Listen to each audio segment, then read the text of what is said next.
Y ahora lo que vamos a hacer es asistir a la conferencia de Ana Prats. Que paso, que como ya ella pone ahí el título, ello me ahorra de decir, nuestra alcaldesa acaba de entrar por la puerta con cara de disimulo, vaya, ya lo he dicho. Me acaba de reñir con las cejas, que es una cosa que se puede hacer. Vale. De bueno, que sepas de todas maneras, alcaldesa, que vamos muy bien.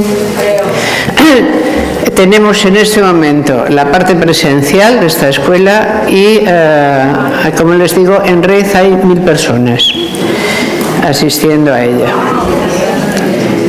Entonces, vamos a la conferencia de Ana Prats. Ana es periodista, licenciada en periodismo, y luego tiene otro máster en periodismo, pero que tiene que ver más bien con el periodismo literario y de crítica de la cultura. Sí. Yo creo, el que tú tienes, ¿verdad? Ella es, como tantas otras jóvenes en este momento, alguien sumamente capacitado, pero tiene que ejercer de freelance. Y ejerce de freelance en varios medios. Que les digo, pues en el Periódico de Cataluña, en Diario 16, en El Plural, en Tribuna Feminista, en canchaca.es, que ya nos contará, digamos, cuál es su colaboración ahí. Ella además está traduciendo, y yo lo animo mucho a que cuando encuentre el tiempo lo avance, a Jeffries, ¿no? Desde hace un tiempo. Saben que Sheila Jeffries. A ver, el tema que traemos hoy es peculiar y deben saber que muchas de las grandes figuras de la teoría feminista de los 70 y 80 están siendo en este momento hasta objetos de persecución en algunos lugares, por simplemente expresarse sobre lo que quieren expresarse sin mayor, vamos, sobre lo que tienen perfecto derecho a expresarse. Y hay un libro de Jeffries que es francamente interesante y que parece que encuentra difícilmente editorial, incluso traducción en España, del que Ana se está encargando en los ratos libres en que intenta no ganarse la vida, que también es una cosa que hay que hacer. Definiría yo a Ana, por lo que la he seguido en algunas de esas contribuciones suyas en prensa y también por su feroz actividad de vez en cuando en Twitter, como una de estas personas que pertenece a la generación del feminismo que tiene ahora entre 20 y 25 años, 20 y 26 años, que han cambiado bastante respecto de la generación anterior, la que ahora roza de los 30-40, que ya tendremos que hablar en este sentido generacional si se hace preciso, pero lo dejamos ya para la mesa redonda, estos temas más de encaje del que ocurre, y que se consideran a ellas mismas suelen llamarse feministas radicales. Lo que pasa es que lo cuentan en sigla, o sea, se suena como Radfem. Sí. Radfem. Por raro que os suene, en los 70 un grupo de absolutas pobres de casi de todas, también nos solíamos llamar a nosotras mismas, nosotras somos el feminismo radical. Éramos 4 y nos solíamos extinguir de vez en cuando porque ya encontrábamos que éramos muchas. Así lo llevábamos mucho mejor. Es muy importante en cualquier actividad que precise de continuidad, es muy importante integrar a todas las edades. Y Ana, debes de saber que de alguna manera el interés que a mí en particular me ha despertado y por lo que yo en particular he querido contar contigo es porque me parece que tú eres una voz suficientemente clara y con todas, digamos, con el boceto bastante bien establecido de cómo es ese feminismo que se corresponde con tu edad. Yo, desde luego, tengo un enorme interés por escucharte y yo creo que el resto de nuestro auditorio también. Muchas gracias por estar aquí. Gracias.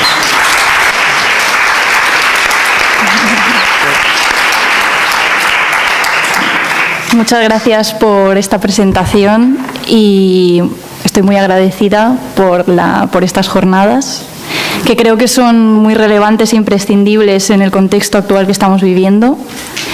Creo que todas las feministas, seamos de la corriente que seamos, deberíamos pararnos un momento y empezar a confrontar ideas y dejar atrás los vetos y los intentos de veto y empezar a practicar la libertad de expresión. Es inaceptable que muchas mujeres hayamos tenido miedo a hablar o de decir una simple frase como la raíz de la opresión de las mujeres es haber nacido con vulva, motivo por el cual se nos impone un sistema de opresión llamado género o roles sexuales basado en el sexo. Decir una frase tan básica de la teoría feminista radical, desarrollada ya desde el segundo sexo y no segundo género de Beauvoir, es hoy en día firmar tu muerte civil, laboral y política. Y no me refiero aquí solamente a la política institucional, porque no estoy ni he querido estar involucrada en la política institucional, me refiero a la política de los movimientos sociales. Y es una frase tan básica que Shulamit Firestone la usó como primera frase en su dialéctica del sexo, que decía que la división estanca derivada del sexo es tan profunda que resulta imperceptible. Y sí, resulta tan imperceptible que es la única opresión que actualmente desde la teoría queer se define como performática. Y ha tenido, de hecho, una gran aceptación en el feminismo, lo que se conoce ahora como feminismo posmoderno, y siendo impensable que esto pase con el resto de opresiones como son la clase o la raza. Si hoy hago una búsqueda en Google con mi nombre y apellido, los primeros resultados que salen van a ir acompañados de diversos apellidos como transfoba, TERF, bueno, otros, pero hoy, como estoy hablando de esto, sobre todo estos dos. Quiero citar a una lesbiana estadounidense que se llama Amy Dyess, que escribió un artículo, hará un tiempo, que se titulaba TERF es discurso de odio y es tiempo de condenarlo. En él explicaba que TERF se usaba inicialmente como un acrónimo que significaba feminista radical transexcluyente, pero el término siempre se ha usado para impedir que las mujeres hablemos y debatamos sobre nuestros derechos y cuestiones relativas a las mujeres. No sé si sabían que últimamente hacer este símbolo en las manifestaciones feministas es arriesgarte a que te tachen de transfobia.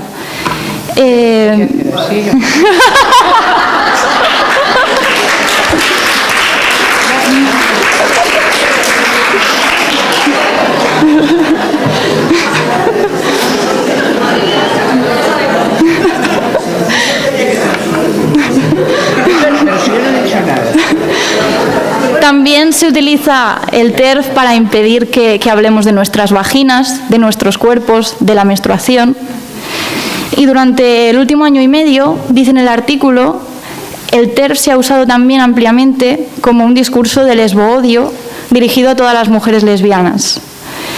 También nos apodan con TERF por defender los espacios solos de mujeres, o por decir que no vamos a permitir que nos llamen mujer cis, por haber puesto en duda y analizado desde una perspectiva feminista radical la teoría queer y sus teorías derivadas que actualmente asolan el movimiento feminista mainstream, que está copado por activistas institucionales de Unidas Podemos, Barcelona en Comú o alguna mutación de siglas.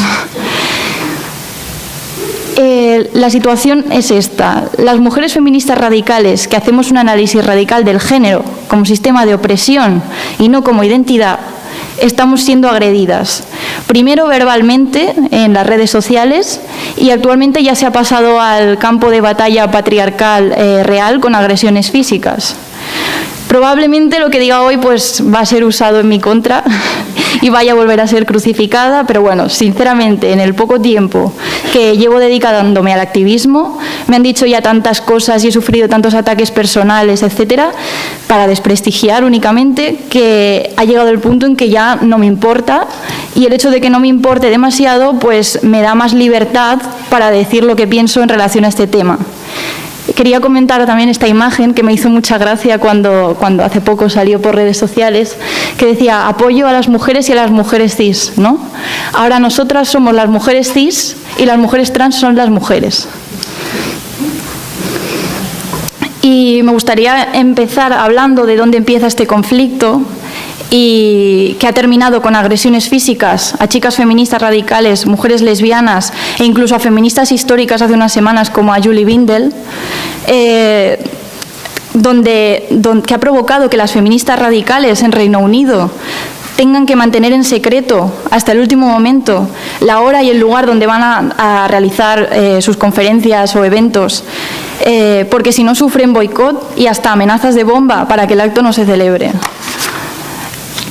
Lo que se conoce como la segunda ola del feminismo, la ola feminista, porque la tercera, lo que se conoce como la tercera, es antifeminismo, termina con lo que se llama las guerras feministas del sexo, las sex wars, que se dieron desde finales de los 70 hasta mediados de los 80 en relación a las políticas sexuales. El debate sobre las políticas sexuales polarizó profundamente al movimiento feminista y continúa aún polarizando el movimiento feminista a día de hoy. Los bandos se caracterizaban por grupos feministas antiporno y grupos pro-porno, con desacuerdos sobre la sexualidad que incluían la pornografía, la prostitución, las prácticas sexuales lésbicas, el papel de las mujeres transexuales en la comunidad lésbica y el sadomasoquismo.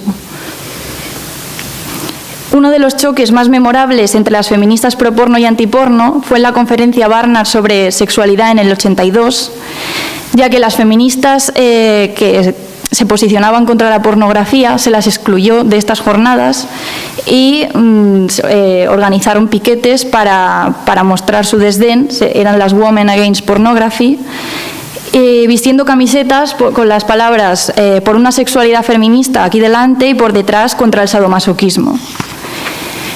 El movimiento antipornografía tenía una base que venía tomada del planteamiento ideológico que desarrollaron las lesbianas feministas durante toda la década de los 70 y los 80, y además de hacer campaña contra el porno, también se opusieron al BDSM, que es bondage, dominación, sadismo y masoquismo, al considerarlo una violencia ritualizada contra las mujeres y criticando la práctica dentro de la comunidad lésbica.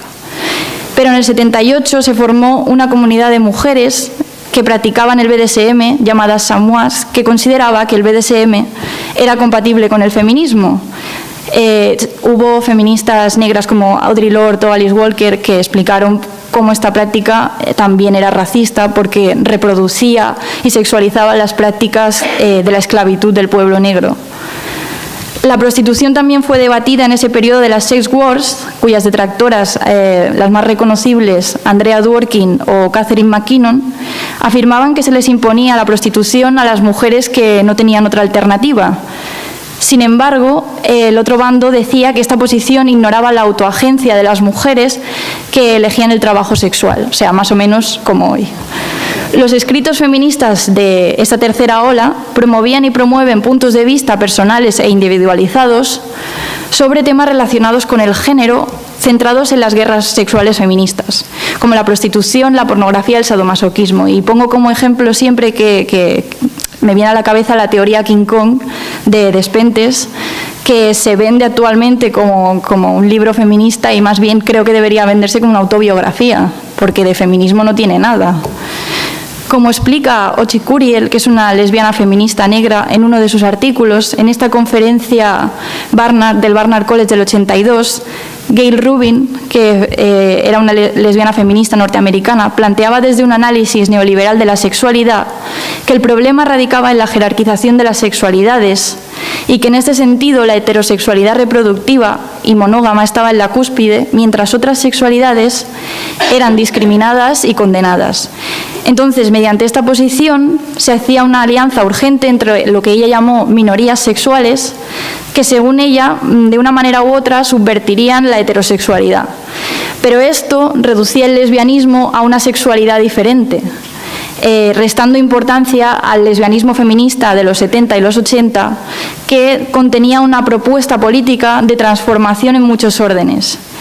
Es en este momento cuando muchas lesbianas entran a grupos mixtos, perdiendo la autonomía que habían tenido dentro del movimiento feminista lésbico y separatista en los años 70 y siguen en este movimiento con lo que hoy se conoce como el LGTBIQ+, que es un movimiento básicamente liderado por hombres homosexuales y transexuales actualmente, que despolitizando las acciones políticas, como podría ser la Marcha del Orgullo.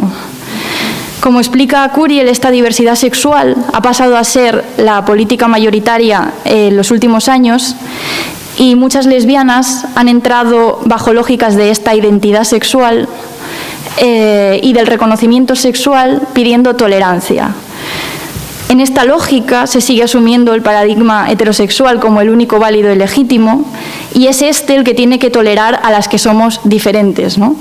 Este paradigma no cuestiona las bases fundamentales en las que se sustenta el patriarcado, siendo las mujeres heterosexuales y lesbianas las mayores subordinadas en el plano económico, social, cultural y simbólico. Y por tanto, unirnos a todas y todos en un movimiento de sexualidades diversas le es directamente funcional al sistema. Porque a una sociedad le puedes pedir tolerancia y puede ser tolerante, pero debido a que supuestamente bajo esta capa de tolerancia no se plantea acabar con las desigualdades de raíz.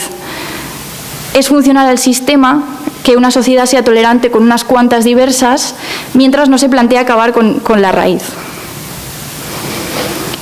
Entre estas autoras que popularizan estas ideas, en la tercera ola encontramos a Judith Butler, que ya han hablado esta mañana de ella, a partir de su libro El género en disputa, que se publica en los 90, donde se cuestiona ya el concepto de mujer y el sujeto del feminismo, siendo la base teórica principal de la misógina y lesbófoba teoría queer.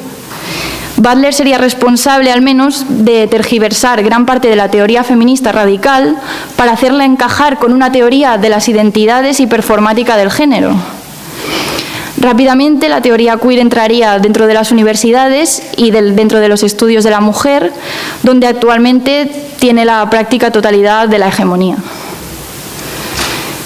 El problema con la teoría queer es que parte de un supuesto territorio neutral, que no es tal, parte de un lugar donde no existe ni el patriarcado, ni el racismo, ni la división de clases que produce el sistema capitalista, parte de la base de que la imposición del género le afecta igual a mujeres que a hombres, que es el mismo en mujeres negras que en mujeres blancas, etcétera, cuando evidentemente no es así. Parte de una concepción de género totalmente despolitizada y desradicalizada. Lo único que compartiría la teoría queer con el feminismo radical es el cuestionamiento del sistema de género. Lo que pasa es que la teoría queer lo haría, o sea, para multiplicarlo, casi para hacer un género para cada persona, mientras que el feminismo radical lo hace para abolirlo. Por lo que las soluciones que se plantean desde la teoría queer y desde el feminismo radical al final serán diametralmente opuestas. En los últimos años, lo que antes se llamaba estudios de la mujer, hoy se llama estudios de género, como han dicho esta mañana, o la violencia contra las mujeres y niñas o violencia machista se llama violencia de género. El término género, como explica, por ejemplo, Denise Thompson, surgió en contraposición al de sexo y es la gran aportación que hace el feminismo radical, decir que los comportamientos y la subordinación de las mujeres no tienen un origen biológico, sino social, y el género, por tanto, correspondería a lo que las feministas radicales de la segunda ola llaman roles sexuales, porque ellas no utilizan la palabra género. Actualmente, la feminista lesbiana y materialista Monique Wittig se la apoda actualmente falsamente como la precursora de la teoría queer. Así como se tergiversa y se apropia a nombres como Simone de Beauvoir, Kate Millett, Andrea Dworkin, para ser reinterpretadas y leídas como si esos textos pertenecieran a este contexto actual y no a los años 70 y 80. Y son reinterpretadas con un propósito claro, que es el de borrarle todo radicalismo y todo significado revolucionario desde una óptica masculinista y desde las identidades LGTBI. En estas nuevas interpretaciones desaparecen los análisis radicales sobre la opresión de las mujeres en general y de las lesbianas en particular. Como he dicho antes, el libro que dio el pistoletazo de salida o popularizó este tipo de interpretaciones fue El género en disputa de Butler, y ya en su página 57 del libro aparece ya manipulada una frase de Simone de Beauvoir, porque Judith Butler intenta demostrar que el sexo siempre ha sido género, partiendo de esta frase cortada que dice así: Simone de Beauvoir afirma en El segundo sexo que no se nace mujer, llega aún a serlo. En su estudio no hay nada que asegure que la persona que se convierte en mujer sea obligatoriamente del sexo femenino. La teoría de Beauvoir tenía consecuencias aparentemente radicales que ella misma no contempló. Y sigue, por ejemplo, si el sexo y el género son radicalmente diferentes, entonces no se desprende que ser de un sexo concreto equivalga a llegar a ser de un género concreto. Dicho de otra forma, mujer no necesariamente representa obligatoriamente a un cuerpo femenino, y hombre tampoco representa obligatoriamente a un cuerpo masculino. Esta afirmación radical de la división entre sexo y género revela que los cuerpos sexuados pueden ser muchos géneros diferentes, y además que el género en sí no se limita necesariamente a los dos géneros habituales. Y aquí es cuando Butler consigue tergiversar completamente y despolitizar la teoría radical, que se desprende del hecho que vivimos en una sociedad patriarcal y que, aunque género y sexo evidentemente no sean lo mismo, no se pueden analizar por separado, porque el género femenino se impone sobre el sexo hembra. Y bueno, la frase completa de Simone de Beauvoir no solamente dice no se nace mujer, llega aún a serlo, sin ningún destino biológico, físico o económico define la figura que reviste en el seno de la sociedad la hembra humana. La civilización en conjunto es quien elabora ese producto intermedio entre el macho y el castrado, al que se califica como femenino. Si solo cogemos la primera parte de la frase, como hizo Butler, se la desprovee de todo el análisis radical del patriarcado, y mujer entonces equivale a feminidad.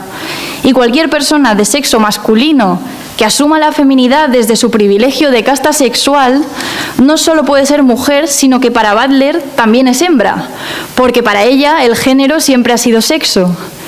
Y aquí da un paso más allá que Wittig, afirmando algo que ella jamás dijo. Y ahora voy a Wittig.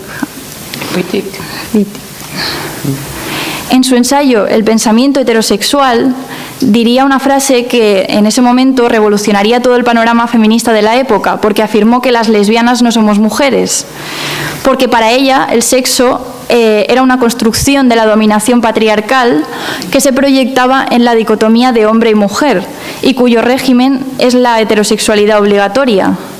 Las lesbianas serían unas fugitivas de su propia clase o un grupo al no contribuir a servir a los varones emocional y sexualmente, además de contribuir a destruir simbólicamente las categorías de hombres y mujeres. Según Ochicuriel, Wittig propuso abolir las categorías de sexo como realidades sociológicas, lo cual se logra a través de la lucha política, tanto en el plano material como en el conceptual. El segundo punto, que precisamente vendría dado por el primero, se condensa en esta frase provocadora y polémica de las lesbianas no son mujeres, porque hay formas de salir individualmente de la clase de las mujeres, pero la cosa no sería tan simple como salir individualmente de la clase de las mujeres, ya que también existe la apropiación colectiva, lo que implica que las lesbianas, monjas, prostitutas o mujeres no casadas tampoco se libran del régimen de la heterosexualidad. Basándose en Guillaumin y desde una perspectiva claramente materialista y colectiva, que se opone al individualismo y al idealismo de muchas y muchos analistas queer, Wittig insistió mucho en que también hay que librarse de la apropiación colectiva. Por tanto, es imprescindible una lucha colectiva para destruir de raíz la ideología heterosexual y las relaciones sociales de sexo patriarcales basadas en la heterosexualidad. Y si vamos a lo que decía Wittig, claramente decía: somos prófugas de nuestra clase, de la misma manera que las y los esclavos marrones norteamericanos lo eran cuando se escapaban de la esclavitud y se volvían mujeres y hombres libres. Es decir, que es para nosotras una absoluta necesidad, así como para ellas y ellos. Nuestra sobrevivencia nos exige contribuir con todas nuestras fuerzas a la destrucción de la clase, la de las mujeres, en la cual los hombres se apropian de las mujeres. Y esto solo se puede lograr a través de la destrucción de la heterosexualidad como sistema social basado en la opresión y apropiación de las mujeres por los hombres, lo cual produce un cuerpo de doctrinas sobre la diferencia entre los sexos para justificar esta opresión. Aún así, es común ver la malinterpretación de Wittig y ver los siguientes carteles en actos y manifestaciones de propaganda feminista. Por ejemplo, tenemos este que fue en la anterior, en la asamblea que hubo para organizar el 8M en Barcelona, que decía asamblea huelga feminista para mujeres, lesbianas y trans, separando a las lesbianas de las mujeres como si no fuéramos mujeres. O con X, no sé cómo leerlo, las lesbianas no somos mujeres. Esto fue el otro día en La Plata. 2 hombres aguantando una pancarta que decía que las lesbianas no somos mujeres. Bueno.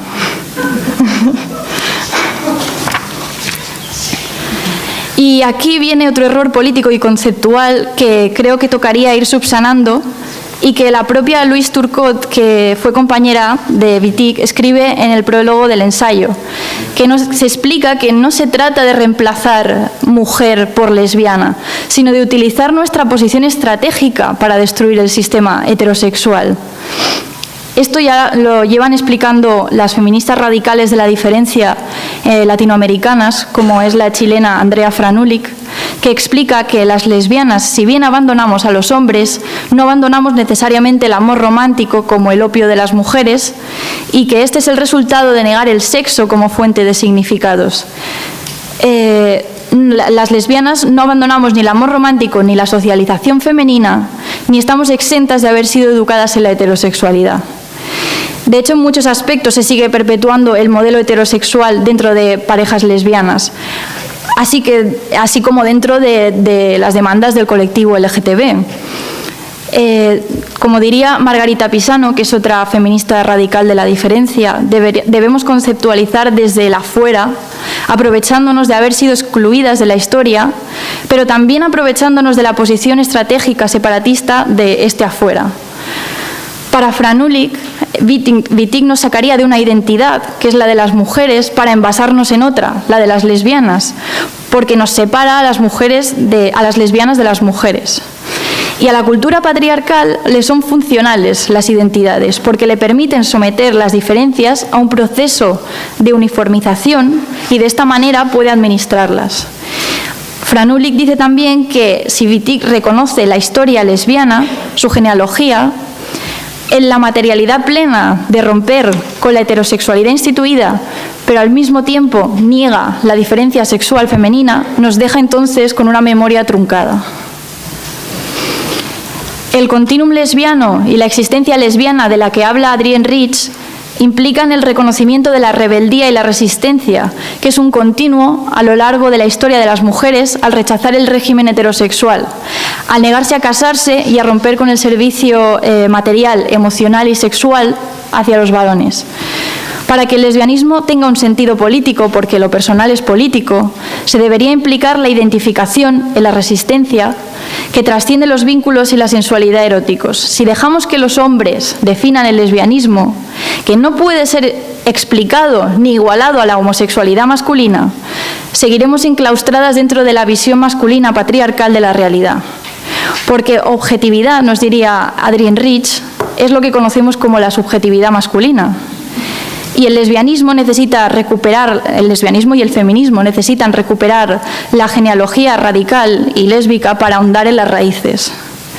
No puede ni debería explicarse el lesbianismo sin el contexto patriarcal y de heterosexualidad obligatoria hacia las mujeres.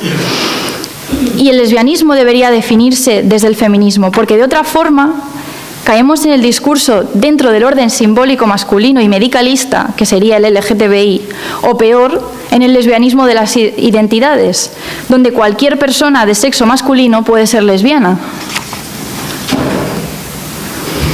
Tenemos entonces este panorama donde se ha desradicalizado todo significado de mujer y de lesbiana, y tenemos un panorama donde el colectivo LGTBIQ de las diversidades, o esto que se conoce como el paraguas transgénero, han absorbido el movimiento de liberación de las mujeres, que las radicales han criticado y analizado, llegado a la conclusión de que esas diversidades son igualmente patriarcado, un patriarcado que nos quita toda nuestra carga revolucionaria.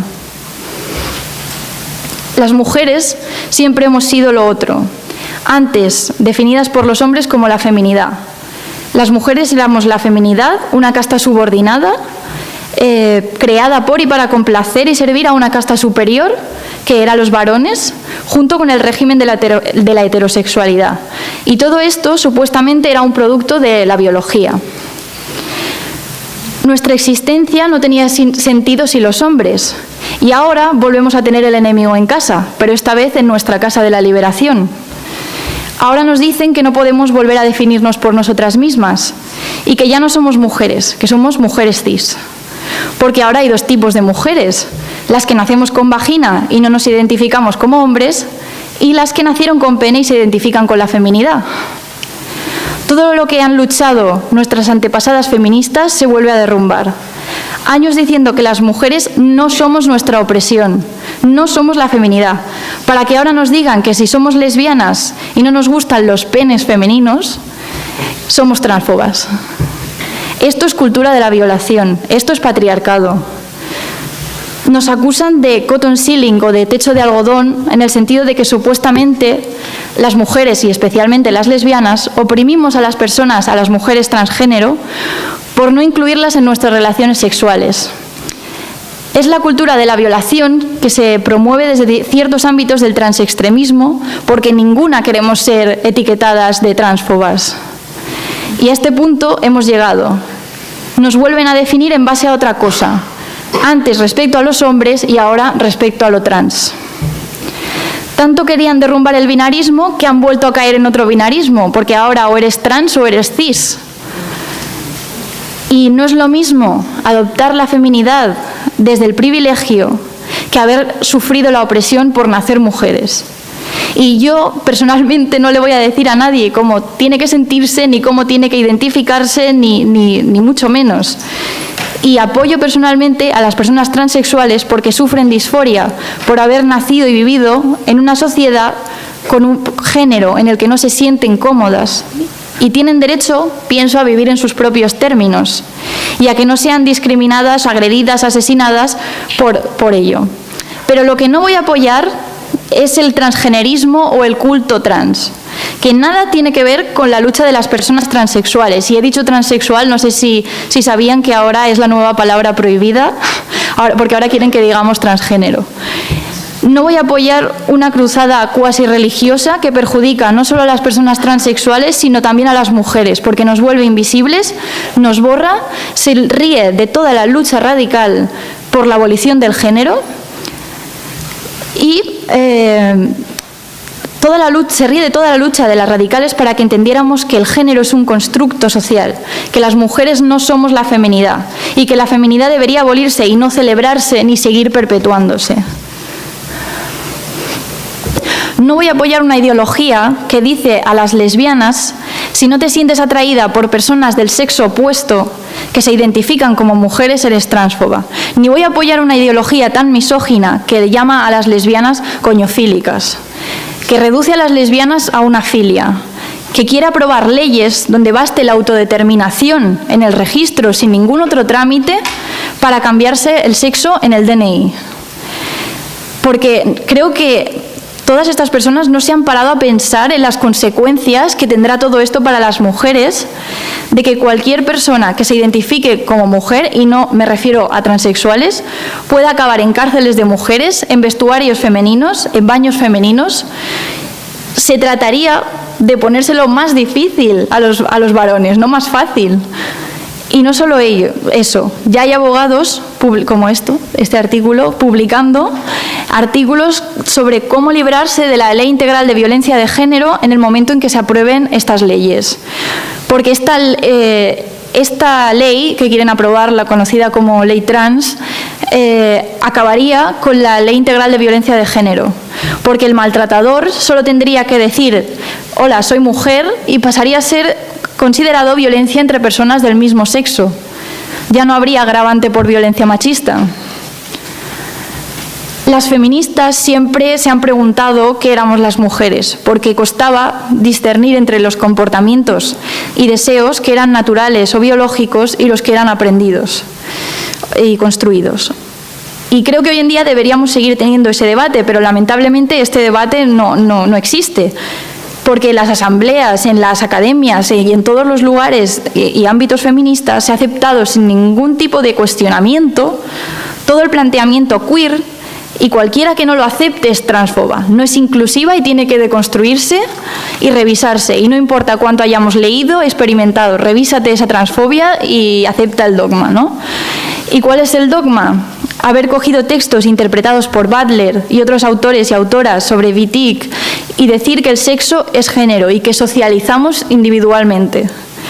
Esto ha generado un enfrentamiento entre las feministas radicales, que defendemos que la raíz de nuestra opresión tiene una base material, que sería la apropiación de nuestra capacidad reproductiva, y entre los transactivistas, que no todos, porque hay muchas personas transexuales que nos apoyan, y no puedo no mencionar a Miranda Yarley, que sería la más conocida a nivel de Reino Unido, pero también personas transexuales anónimas que nos escriben por privado, que nos defienden también en público y que son insultados, y les llaman, en Reino Unido les llaman trascom, que significa escoria trans.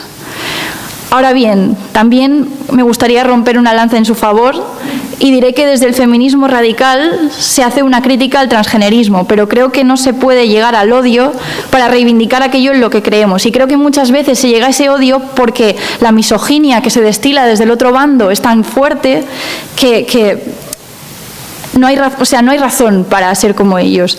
Y también lo digo porque hablar única y exclusivamente de este tema les da una hegemonía que no tienen, porque la hegemonía la tendrán dentro de la academia, pero en la sociedad civil yo no la veo.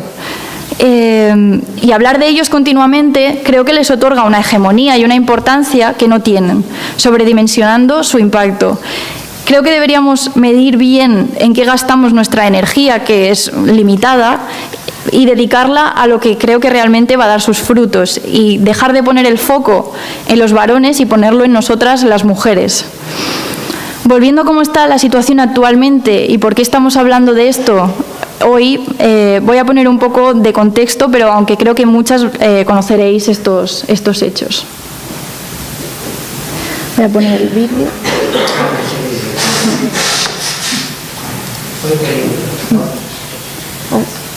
Bueno, este vídeo no lo tengo. Está en mi ordenador. Lo que pasa es que hay un error en el PowerPoint que no se puede poner el vídeo. ¿Qué puedes hacer? Sí, lo voy a contar. En la asamblea de Argelia. Búscalo en YouTube. Sí, puede. En YouTube creo que no está. No, creo que no está. Uy. Bueno, pues cuéntalo. Bueno, en Argentina, en Buenos Aires, en la asamblea de Ni Una Menos para el 8M, unas feministas radicales que tuvieron que inscribirse como abolicionistas porque 2 semanas antes la prensa de Argentina publicó, la prensa de izquierdas, Página 12 de Argentina, publicó algunos artículos contra las feministas radicales, pero demonizándolas y acusándolas de biologistas, de transodiantes, etcétera. Tuvieron que inscribirse como abolicionistas, pero fueron presentadas por la moderadora del debate como radicales, porque las había reconocido. El contenido que iba a leerse era de carácter abolicionista, y antes de que empezaran a hablar hubo ya abucheos, y la portavoz, que se llama Ana Marco Caballo, dijo: libertad de expresión, compañeras, libertad de expresión, y acto seguido una persona de sexo masculino se lanzó a por ella y la agredió físicamente cogiéndola del cuello, mientras el resto intentaban apartarla. Pero después de este episodio se culpó no a la persona agresora, sino al colectivo de feministas radicales. Y desde el colectivo de Ni Una Menos se sacó un comunicado, que es este de aquí. A ver. Que se las acusaba de fascistas. Se decía... En la primera asamblea preparatoria para el 8M se pronunció enfáticamente contra las voces transodiantes que se manifiestan desde el autodeterminado feminismo radical. Este consenso fue unánime y sentó las bases para construir una asamblea plural y democrática. El límite irrenunciable que proponemos consensuar hoy es el freno a los discursos de odio que niegan existencias, que violentan a las identidades trans, travestis y no binarias que formamos parte de este movimiento. Como movimiento antifascista solicitamos a la coordinación de las asambleas, pidieron mocionar para que no se dé palabra a estas sujetas que buscan infiltrar sus discursos de odio mimetizándolos con otras luchas. Solicitamos un espacio para tomar la palabra que consideramos absolutamente necesario y que merecemos dentro de la Asamblea, que nos permitan un pronunciamiento como personas trans, travestis, mujeres trans, no binarias, bisexuales y lesbianas, ya que a raíz de lo sucedido en la última Asamblea se recrudecieron las acusaciones contra nosotros, principalmente por redes sociales, con discursos de odio hacia nuestras identidades. Bueno, básicamente se las acusó de fascistas y a mí me gustaría hoy leer como también un acto reivindicativo el manifiesto que ellas iban a leer y que no se dejó leer, para ver si alguien de esta sala me puede decir dónde está el discurso transodiante en lo que ellas iban a decir en esa asamblea. Ellas... A ver. Llevaban preparado este discurso. Decía, un gran reclamo por el cual debemos marchar este 8 de marzo es el desmantelamiento de las redes de trata con fines de explotación sexual, que representan el ejercicio de poder en el que el dinero justifica el sometimiento de las mujeres y niñas, convirtiéndolas en objetos de consumo para el varón prostituyente. Las redes de trata con fines de explotación sexual son la principal razón por la cual tenemos miedo de no volver a nuestras casas, aunque el secuestro no sea su único método de captación. La pobreza nos hace particularmente vulnerables. Son una amenaza real a la integridad de todas las mujeres y niñas. No podemos callarnos mientras cientos de mujeres y niñas sufren violaciones para poder comer. Debemos exigir la aprobación con vida de Joana Ramallo, que fue desaparecida en la ciudad de La Plata hace más de un año, y la aplicación efectiva de la Ley 26.364. Para ello es necesario un mayor presupuesto para las víctimas de trata con fines de explotación sexual y para sus hijos, que son víctimas generacionales del delito. Trabajo genuino para las supervivientes y juicio y castigo a los proxenetas y puteros, que son ni más ni menos que los responsables y culpables de este gran agravio a los derechos humanos de las niñas, las mujeres y la comunidad travesti trans. Perseguir al putero y ayudar a la prostituida es la única forma de acabar con la prostitución y trata. Las mujeres merecemos tener absoluto conocimiento sobre nuestros cuerpos y procesos. La ignorancia es un gran mecanismo de control que sufrimos históricamente. Es uno de los factores que facilita que seamos objeto de uso y abuso. Es nuestra responsabilidad como movimiento de mujeres impulsar herramientas para que las mujeres y niñas ampliemos nuestras conciencias sobre nosotras mismas. Por eso exigimos la implementación efectiva de la ESI, Educación Sexual Integral, en las escuelas, para que las mujeres jóvenes y las niñas aprendan sobre sí mismas y puedan reconocer abusos. No somos vasijas ni incubadoras y por eso mismo debemos promover la aprobación del proyecto de la campaña nacional por el derecho al aborto legal, seguro y gratuito y posicionarnos en contra de la gestación subrogada. Nuestros cuerpos somos nosotras mismas y no es admisible que nos disocien de él. Embarazo no deseado es tortura del género como mecanismo de opresión sobre nuestros cuerpos sexuados. El objetivo del paro de mujeres es que por un día se note nuestra ausencia en nuestros trabajos, nuestros lugares de estudio y hasta en nuestras casas, para que se den cuenta de que sin nosotras el mundo no funciona. Es un medio para exigir que se valore nuestro trabajo en todos los espacios. El trabajo de cuidados que se nos adjudica se convierte en una doble jornada laboral sin remuneración. Si paran los varones, sean gays o heterosexuales, se vacía de significado el paro. Esta problemática es particularmente nuestra y no es de ayuda que se la autoadjudiquen. La feminización de la pobreza, la brecha salarial y la doble jornada laboral no la sufren ellos sino nosotras. Nunca desde el movimiento de mujeres debemos defender que ninguna víctima esté presa por defenderse. Libertad para Nair Galarza, que por cierto hoy se revisa el caso de Nair para ver si le quitan la cadena perpetua por haberse defendido de su maltratador. Bueno, a mí me gustaría saber dónde está el discurso. Sí. Sí.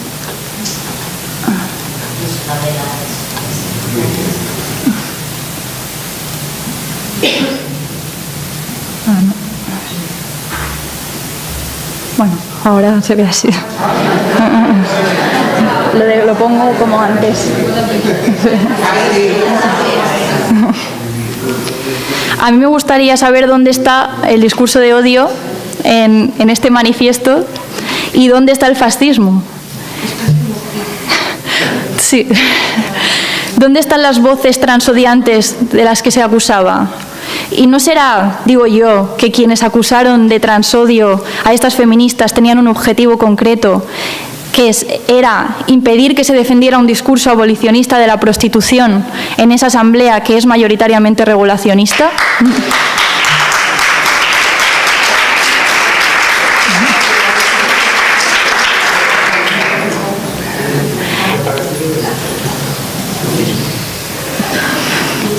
En Reino Unido la situación tampoco es esperanzadora y creo que nos obliga a reaccionar a todas antes de que sea demasiado tarde. Hay un vídeo que me impactó muchísimo. Que tendrás, ¿no? No, este no lo pongo porque es muy largo, pero dejo ahí la web, que lo podéis encontrar en abolitionofreality.com. Es un sitio web que explica la situación en la que nos encontramos. El vídeo lo grabó en abril de 2018 Julie Bindel, para atestiguar que se le estaba impidiendo la entrada en un local de Bristol. Diversas feministas y transexuales iban a hablar sobre el Gender Recognition Act, que es la ley de reconocimiento de género de Reino Unido, y sobre su impacto en los derechos de las mujeres y las niñas en este lugar de Bristol. En el vídeo en cuestión, he puesto allí, no sé si se ve muy bien, una captura del vídeo, diversos varones jóvenes con pasamontañas, acompañados de alguna mujer, le impedían activamente la entrada al local a Julie Bindel y a Heather Bruskel-Evans, que era otra de las ponentes. Y bueno, las feministas radicales y críticas del género en Reino Unido han explicado situaciones como esta, como que tienen que mantener en secreto hasta el último momento los lugares en los que se reúnen para evitar, por ejemplo, piquetes o incluso amenazas de bomba. Las feministas de Hastings cuentan que la policía está investigando una amenaza de bomba en uno de los encuentros de feministas radicales. O el Ayuntamiento de Leeds, por ejemplo, canceló a última hora un permiso que se les había concedido para una reunión a feministas radicales en un edificio municipal por considerar que este grupo tenía un discurso de odio. También ha habido agresiones físicas, tanto a Julie Bindel hace unas semanas por parte de un transactivista, como en 2018 a una feminista radical que estaba filmando a un grupo de transactivistas que estaban celebrando que se hubiera cancelado una ponencia de Miranda Yarley. Sí, una mujer de 60 años, que le tiraron así la cámara al suelo. También ha habido agresiones verbales contra las feministas radicales que se manifestaron en el Orgullo de Londres de 2018 por poner sobre la palestra este conflicto que estaba habiendo, que las habían echado de sus propios colectivos LGTB por negarse a mantener relaciones sexuales con transgéneros autoidentificados como lesbianas. Todos los medios de comunicación arremetieron contra este pequeño grupo de lesbianas por llevar pancartas de lesbianas no queers o lesbiana igual a hembra humana heterosexual. También me gustaría mencionar el caso de Perú, que hace unos días la colectiva Fugitivas, que está formada por feministas radicales, organizó un bloque no mixto de lesbianas o bisexuales que se relacionen sexoafectivamente con mujeres y que no mantengan una relación heterosexual, es decir, un bloque separatista. La organización del Orgullo les contestó con este comunicado que decía que quiere manifestar su total rechazo a la convocatoria de colectiva Fugitivas al intentar armar un bloque de lesbianas o bisexuales que se relacionen sexoafectivamente con mujeres y que no mantengan una relación heterosexual dentro de la marcha del Orgullo del 29. Y las acusaba de intolerancia hacia las mujeres trans y mujeres bisexuales, pero sobre todo al ejercicio de la libre sexualidad de todas las personas. El patriarcado no lo vamos a vencer dividiéndonos entre nosotros, sino juntando energía. Bueno, en fin, que se les impidió formar un bloque separatista, se las acusó de transodio y de bifobia, simplemente no estaban impidiendo a nadie que fuera a ese orgullo, sino simplemente tener un grupo separatista dentro de ese orgullo. Las mujeres lesbianas llevan desde los años 70 diciendo que se las invisibiliza dentro del movimiento gay. Y hay vídeos como este, que sí lo tengo,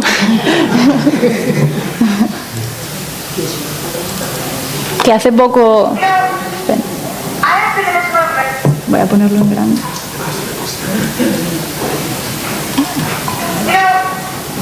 I have been in this movement since 1969.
Bueno, pues habitualmente no es raro encontrar en las redes sociales y en cuentas de transactivistas que intentan tergiversar la historia de Stonewall y decir que fue Marsha quien empezó los disturbios, cuando él explica que ni siquiera estaba ahí cuando ocurrió, sino que fue una lesbiana llamada Stormé de Larverie quien empezó los disturbios de Stonewall. Hoy en día, las mujeres del colectivo LGTBQ+, lesbianas y separatistas, no son solo invisibilizadas, sino que son tachadas de transodio y de bifobia por reclamar sus propios espacios dentro del orgullo. Y lo mismo sucede en las marchas feministas. Esto está sucediendo en el 8M en Barcelona. Se podía ver esto. Al pedir un bloque no mixto, en ese bloque puede entrar cualquier persona que se autoidentifique mujer, haciéndose evidente que ya no nos quedan espacios seguros no mixtos.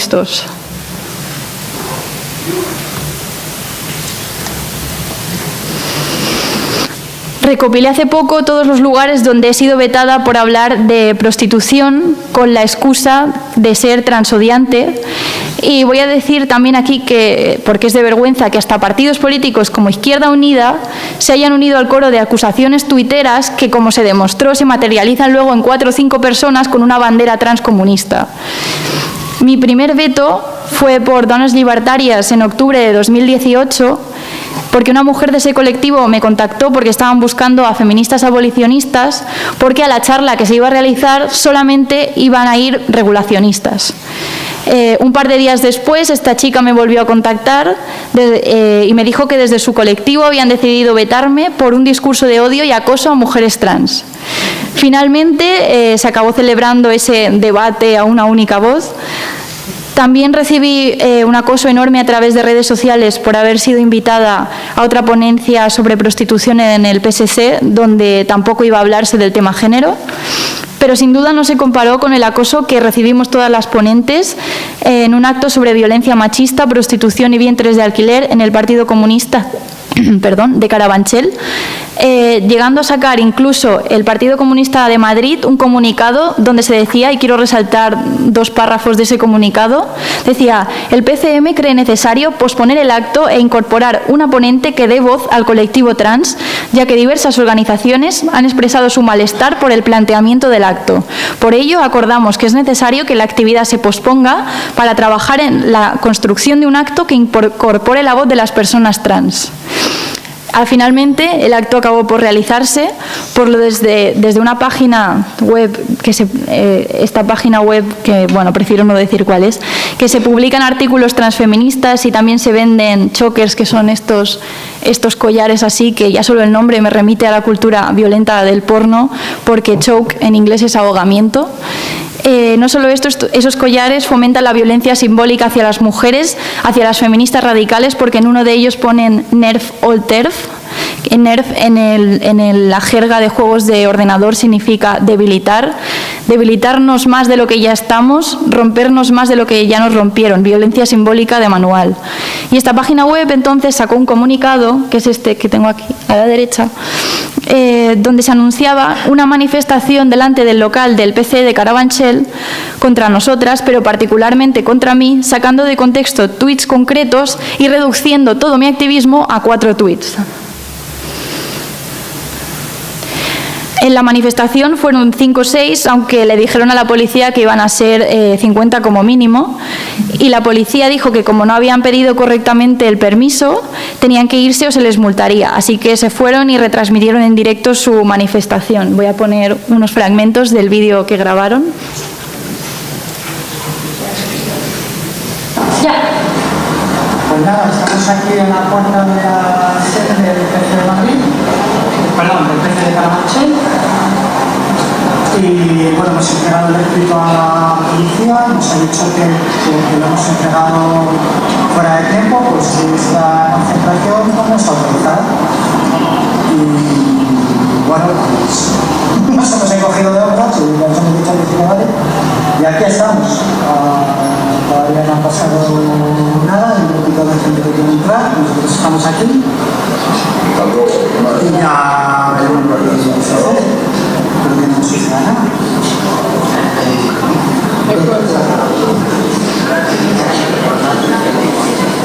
Somos un grupo de personas ampliamente antifascistas, comunistas y feministas que nos estamos concentrando contra la transfobia. No nos estamos concentrando contra el feminismo, ni contra los vientres de alquiler, ni contra la abolición de la prostitución. Nos estamos concentrando contra la transfobia.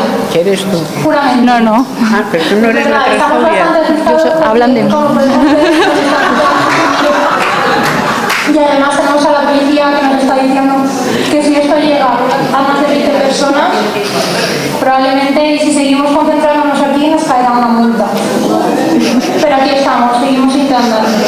Por mucho que viertan tal cantidad de canalladas sobre nosotras, lo cierto es que no tienen ninguna prueba. Y si tienen alguna prueba de que yo estoy en alguna organización fascista, que cierto profe que yo me sé, que ponga las pruebas sobre la puta mesa. Que las ponga porque no ha dicho nada. Esto parece un poco ¿Habéis de... visto ya acaba, que violentos y violentas que somos? Yo me he traído la boca. Ahora dicen que me Los violentos trans. Ya veis, estamos aquí pegando a la peña, o sea, mirad, que qué nivel de violencia. Somos muchos. Esto es violencia. Ya, Hemos claro. venido a pegar a la trans, no. Hashtag, no. Irónica. Ironía Va, la vida es peor que la vida de Brian. Vale, pues hay que tener en cuenta que el Partido Comunista de Madrid hizo un comunicado por estas personas. A favor. Sí. Sí, y echaron a Gema del Partido Comunista de Cabral. Sí.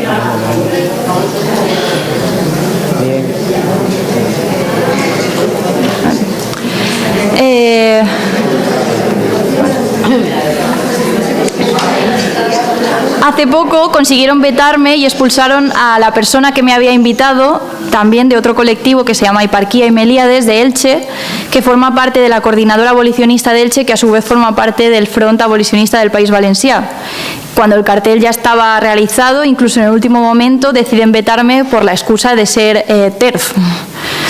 Las asambleas feministas tampoco son ya un espacio solo de mujeres. Una anécdota de una asamblea en la que estuve presente, en la de Barcelona, fue la de un señor, porque su sexo era evidente, pero entró con una camiseta rosa, creo recordar, y se presentó con un nombre femenino y como puta feminista, defendiendo tesis regulacionistas. Semanas después estuve en otra asamblea, esta vez mixta, donde también estaba el susodicho.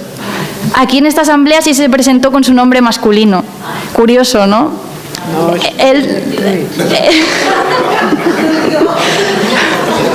Él sí puede desprenderse de su autoidentificación de mujer para una asamblea mixta, pero también puede tomarlo si quiere entrar en una asamblea no mixta, mientras que nosotras somos mujeres 24 horas, 7 días a la semana, y no es algo de quita y pon.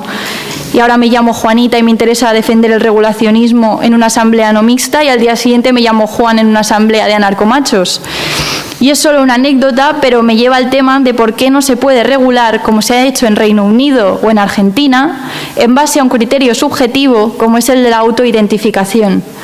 Tenemos en España Podemos, Izquierda Unida y también PSOE, vi que lo ponía en su programa, defendiendo una ley trans que elimine todos los trámites médicos y psicológicos y que actualmente se precisan en España para poder obtener hormonas y, si fuera el caso, lo que se conoce como operación de reasignación sexual, que yo digo reasignación sexual como si existiera una asignación previa a esa reasignación y no como si el sexo fuera una clasificación biológica de todas las especies de mamíferos en este planeta, o como si nosotras y nuestro cuerpo fuéramos dos cosas distintas, o como si pudiéramos nacer, como ha dicho ella antes, en el cuerpo equivocado. O la Déjalo,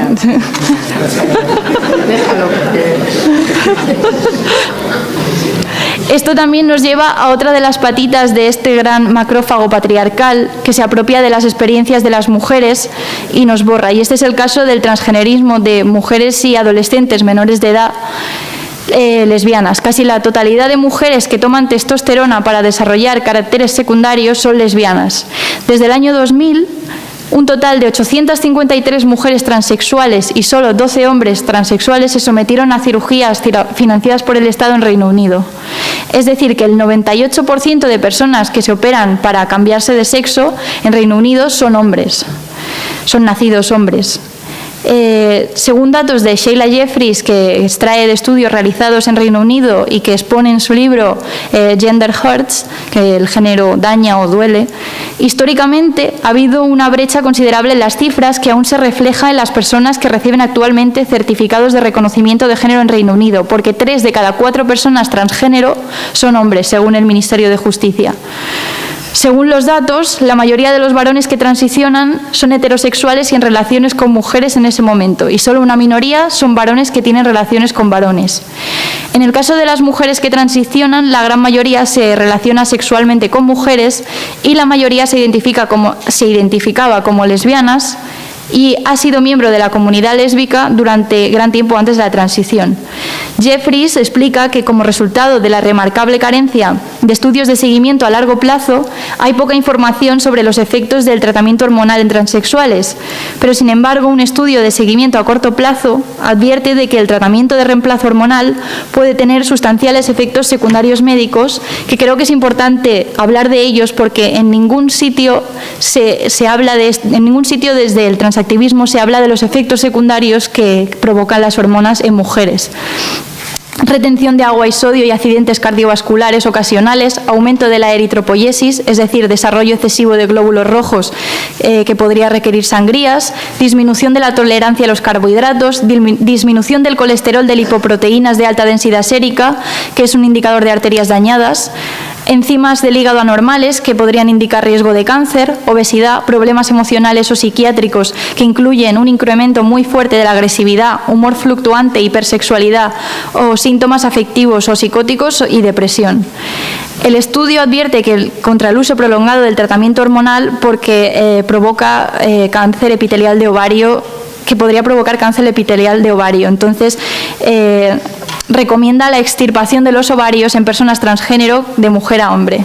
Además, estos efectos secundarios a corto plazo, porque a largo plazo no se saben, según Jeffries, la primera práctica dañina que una persona de cuerpo femenino que quiere transicionar posiblemente adopte sin supervisión médica es la de vendarse los senos, lo que se conoce como el breast binding, y esta no es una práctica nueva, sino que se adoptó por las lesbianas Butch en los años 50, o sea, las lesbianas masculinas en los años 50 en Estados Unidos y Reino Unido, como una forma de parecer más masculinas o aliviar la disforia que sentían al amar a otras mujeres en cuerpos de mujer, en una época donde había leyes antilesbianas y donde socialmente era tabú. Pero, según Jeffries, el advenimiento del feminismo lesbiano en los años 70 permitió a las lesbianas sentirse orgullosas de amar a las mujeres sin tener que imitar a los hombres ni negar sus características femeninas.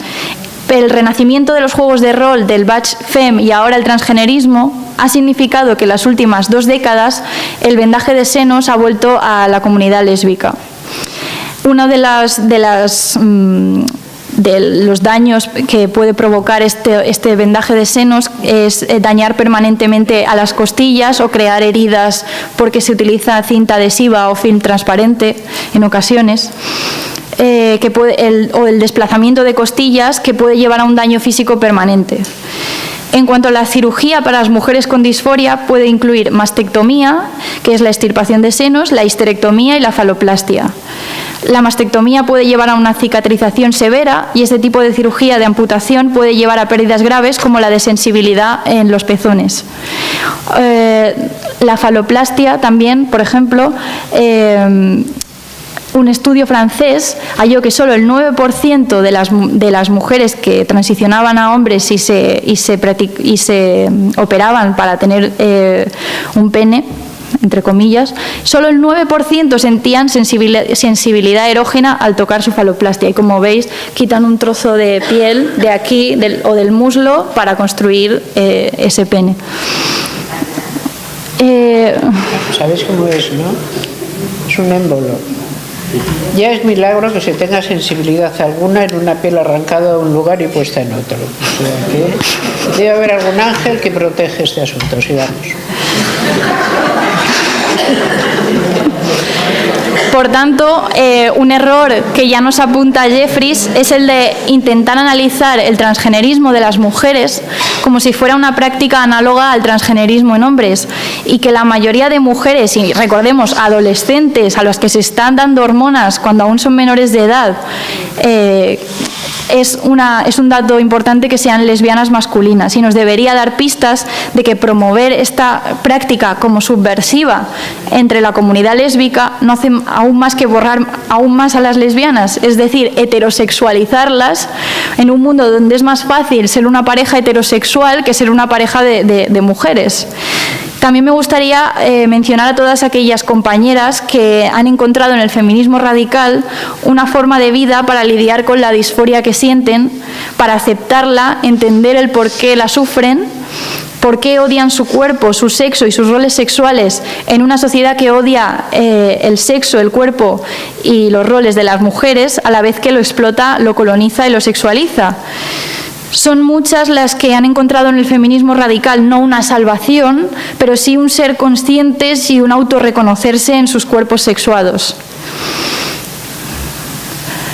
Oki Curiel dice que es necesario retomar los fundamentos del lesbianismo feminista como un proyecto político que nos permita entender cómo se manifiesta el sistema mundo heterosexista, patriarcal, racista y neoliberal en nuestros tiempos y nuestras vidas.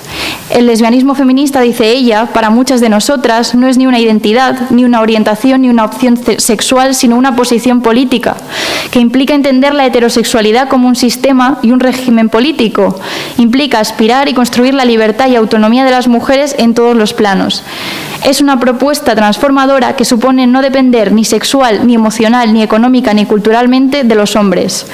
Significa entender que la sexualidad es mucho más allá que el coito, supone crear lazos y solidaridades entre mujeres, sin jerarquías ni relaciones de poder. Significa entender cómo el patriarcado afecta a los cuerpos de las mujeres, cuerpos históricos a los que les toca de cerca la mundialización y la transnacionalización del capital, el racismo, la pobreza, la guerra, pero también cuerpos que han construido la resistencia y la oposición a la desigualdad que produce el patriarcado, cuerpos que han imaginado y creado otras relaciones sociales, otros paradigmas, otros mundos. Debemos coger las riendas y no dejar de nuevo las mujeres y en particular las lesbianas que seamos definidas desde el patriarcado. Hace poco escuché a la feminista maya Lolita Chávez, que está refugiada en Euskadi por su lucha contra las multinacionales en Guatemala, y dijo que para acabar con el patriarcado, o los patriarcados, teníamos que empezar por cambiar el hecho de que nuestros cuerpos siempre habían sido territorios de conquista. Y ahora mismo las experiencias que tenemos por haber nacido en la casta sexual femenina, la subordinada dentro del sistema de castas sexuales llamado patriarcado, difieren diametralmente de los nacidos en la casta sexual privilegiada. Porque tenemos una historia donde nuestros cuerpos han sido territorios de conquista, una historia de opresión. Las mujeres compartimos esta historia colectiva y estas vivencias, así como una historia de resistencia a esta opresión, que fue lo que Adrienne Rich llamó existencia lesbiana y continuum lesbiano.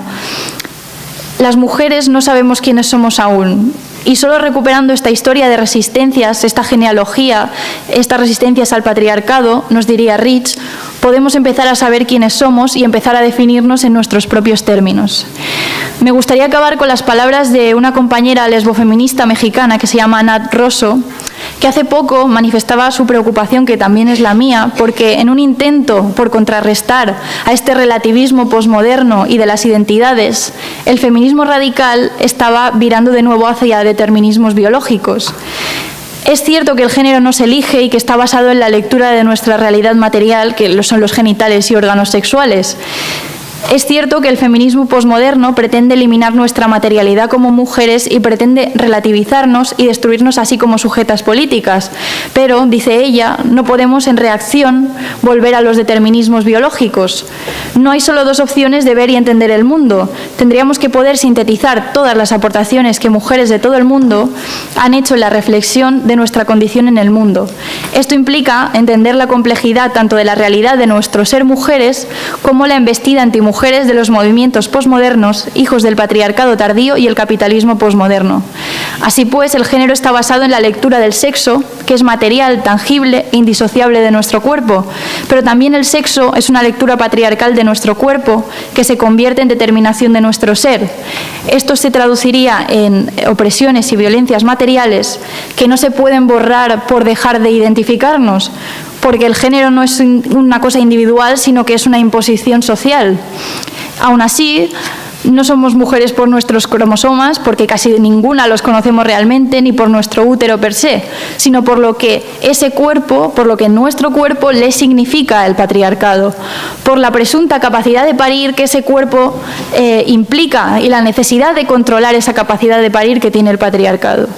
Es entonces en lo social donde está afincado el patriarcado y no en lo biológico, aunque lo biológico se erigió como categoría dogmática e intocable que justificaría dicho orden social. También tendríamos que tener cuidado con el sesgo patriarcal de la biología. Por tanto, la biología no nos determina a las mujeres, aunque se usa para predeterminar nuestras opresiones que son reales y materiales. Pero esto es una buena noticia, porque si no estamos predeterminadas ontológicamente por la biología, hay muchos campos de fuga del patriarcado. Las mujeres hemos demostrado históricamente que podemos fugarnos con éxito de muchas de esas determinaciones e incluso de algunas opresiones. No diciendo que no somos mujeres ni tomando testosterona, sino modificando a conciencia comportamientos asignados que no son esenciales. Porque si ser mujeres fuera determinado por la biología per se, el feminismo no tendría sentido, porque no habría forma de revertir o modificar algo que es esencial y determinado por algo que está fuera de lo social y dentro de algo inamovible como lo es la biología. Pero a la vez, si ser mujeres fuera una elección identitaria movible al antojo, el feminismo no tendría sentido, porque las mujeres, su sujeto, no existirían en realidad, y porque si la categoría oprimida es elegible, eliminar la opresión sería tan fácil con no identificarse con ella, lo cual sería a nivel individual, y el feminismo es una lucha colectiva. Finalmente, el concepto de materialidad y de socialización, continúa, son mucho más poderosos que hablar de cromosomas. Nos hace mujeres la socialización desde nacer en un cuerpo sexuado, y la violencia irá directamente a ese cuerpo. Pero somos mujeres porque compartimos historia colectiva, vivencias, opresiones y resistencias. Somos historia y colectividad derivada de ese cuerpo sexuado. Muchas gracias.